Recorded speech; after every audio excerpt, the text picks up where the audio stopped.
recent years, the global response to crises in Gaza and Ukraine has sparked significant debate, particularly around how media coverage influences international aid. With two distinct conflicts drawing global attention, many have questioned whether racial and geopolitical biases shape the narratives we see and the humanitarian aid that follows. In this video, we'll examine some data to understand how media reporting impacts both the public's perception and international support for Gaza and Ukraine. First, let's establish the role of media in shaping narratives. According to the International Federation of Journalists, over 70% of people form their opinions on global conflicts based on media coverage. The narratives presented by major news outlets often dictate public opinion, and by extension, the kind of pressure governments face to provide aid. This phenomenon is called the CNN effect, where media coverage directly impacts the urgency and type of humanitarian response. But how does this play out in the context of Gaza and Ukraine? When Russia invaded Ukraine in February 2022, it generated extensive media coverage. In just the first 6 months of the invasion, major Western media outlets like CNN, BBC, and the New York Times ran over 200,000 articles related to Ukraine.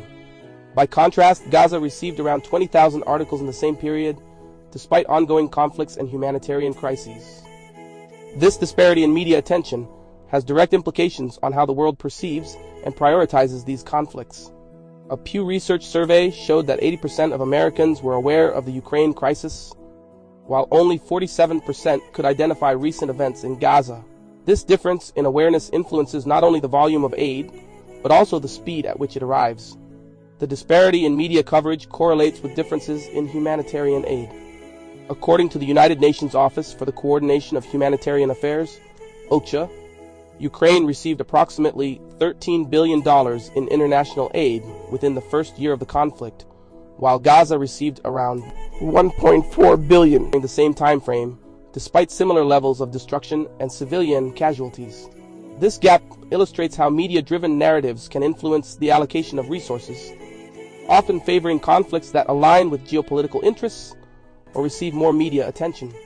Further, a study by Brown University found that media portrayal of Ukrainian refugees as European and Christian led to more sympathetic responses compared to Palestinians, who are often depicted in the context of broader geopolitical struggles, potentially dampening international empathy and, consequently, aid mobilization.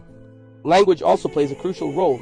Research by the Columbia Journalism Review shows that 67% of news articles about Gaza contain terms like terrorism or Hamas-led, while 84% of Ukraine-related articles use words like freedom and resistance. This difference in framing can shape the perceived legitimacy of each side's struggle.